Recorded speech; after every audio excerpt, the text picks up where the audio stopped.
আজকে হঠাৎ করে 2টা বা 2:30টার দিকে আমাদের গ্রামের শেষ মাথায় হঠাৎ করেই একটা গুচ্ছ গ্রামে আগুন ধরে ওঠে। আগুনের উৎপত্তি ছোট বাচ্চার অসাবধানতার কারণে, কোনো রকম চক্রান্ত বা রাজনৈতিক কোনো কারণ নাই।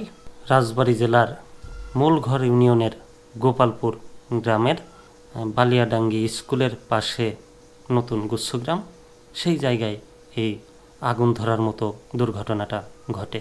আগুন নেভানোর জন্য গ্রামের আশেপাশের সবাই ছুটে আসে।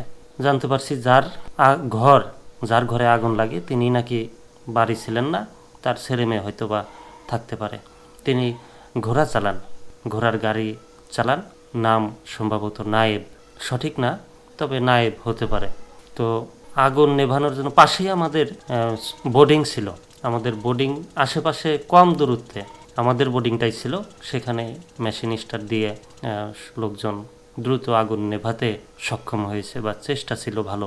যদিও আগুন ধরলে পানি দিলে শুনছি আগুন নাকি বেশি ছড়িয়ে পড়ে, লোক মুখে শোনা কথা। তবে পানি দিয়েই কিন্তু আগুনটা নেভানো হয়েছে, বা সব জায়গায় দেখা যায় যে ফায়ার সার্ভিস কর্মীরা এসে কিন্তু পানিই দেয়। তো অনেকে বলে থাকে যে আগুনে পানি দিলে নাকি আরও আগুন চেতে। তো যাই হোক, ভিডিওটা সংগ্রহ করা ছোট ভাই খোরশেদের কাছ থেকে। ভিডিও করা ছিল বিধায় আমি ওর কাছ থেকে আনতে পারছি, আর আপনারা দেখতে পারছেন। বিশেষ করে দেশের অন্য দূর দূরান্ত থেকে কে কোথা থেকে দেখছেন সেটা বলতে পারবো না। তবে আমার গ্রামের আশেপাশে যারা দেখেন এই ঘটনাটা, বাড়ি থাকলে বা আশেপাশে থাকলে দেখতে পারতেন, বা এই যে বাড়িওয়ালা যিনি বাড়ি ছিলেন না, তিনিও বিষয়টা কিন্তু দেখতে পারবেন। তো ভিডিওটা ছিল বিধায়, বা আমার ছোট ভাই খোরশেদের কাছ থেকে ভিডিওটা নিতে পারছি বিধায় কিন্তু দেখতে পারছেন। তো হ্যাঁ, 2-1 জন ভিডিও করতে পারেন, বাকি সবাই আগুন নেভানোর কাজ করতে পারেন, যাতে কিভাবে দ্রুত আগুন নেভানো যায়। সবাই যে মোবাইল বের করে ভিডিও করবেন সেটা কিন্তু ভালো হবে না। আগুন নেভানোর জন্য ভিডিও করতে করতে দেখা যাবে ঘরবাড়ি পুড়ে সব ছাই। যদিও এই ঘরটার কিছুই নাই, টিন থেকে শুরু করে সব কিছুই পুড়ে দেখলাম ছাই হয়ে গেছে। আর অন্য ঘরের আসবাবপত্র সবাই সাবধানতার সাথে আগেই বের করে রাখছিল, বা সবাই রাখার জন্য ব্যস্ত ছিল। যদিও কল চেপে অনেকেই পানি দিচ্ছিল, কিন্তু কলের থেকে মেশিনের যে পানিটা সেটার গতি বেশি ছিল। সবাই সেখান থেকে পানি নিয়ে দ্রুত আগুনটা নেভাতে পেরেছে ওই ঘরটার।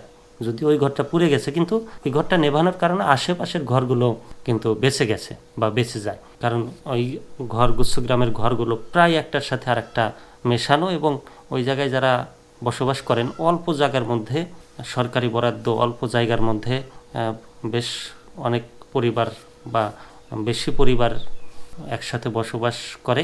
এই জন্য হয়তো বা তাদের জিনিসপত্র মালামাল রাখার যে ব্যবস্থাটা, সেটাও ঘনত্ব বেশি বা অল্প জায়গার পরিমাণে সেটা রাখা উচিত হয় নাই। কী করবে, ওই জায়গার মধ্যেই রাখতে হয়েছে। তো সেই ক্ষেত্রে কিন্তু সবার ঘরে আগুন ধরার একটা ব্যাপক সম্ভাবনা ছিল।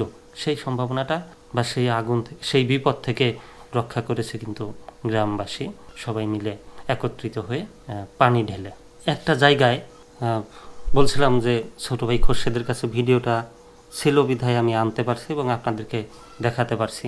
তো একটা জায়গায় কিন্তু বিভিন্ন ধরনের লোক আসবে। কেউ আসবে আগুন নেভানোর জন্য, বা যে দুর্ঘটনা ঘটবে সেটা সবার সাথে মিলে একত্রিত হয়ে সমাধান করার জন্য। আবার কেউ আসবে চিল্লাপাল্লা করার জন্য, চিল্লাপাল্লা করে মাথায় করে ফেলবে। আবার কেউ 2-1 জন ভিডিও করবে। এই যে ছোট ভাই খোরশেদের কাছ থেকে ভিডিও ছিল বিধায় নিয়ে আপনাদেরকে দেখাতে পারছি। আবার কেউ আসবে, কে কি করছে কূটনৈতিকবিদ, মানে কটু কথা বলতে আসবে, কে কি করছে কে কি করলো না এটা বলার জন্য। আবার কেউ আসবে পায়ে পাড়া দেওয়ার জন্য, মানে ঝামেলা লাগানোর জন্য, কিভাবে ঝামেলা বড় করা যায় বা কিভাবে ওর সাথে ঝামেলা করা যায়।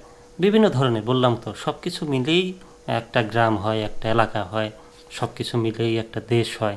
ভালো মন্দ সব জায়গায় থাকবে।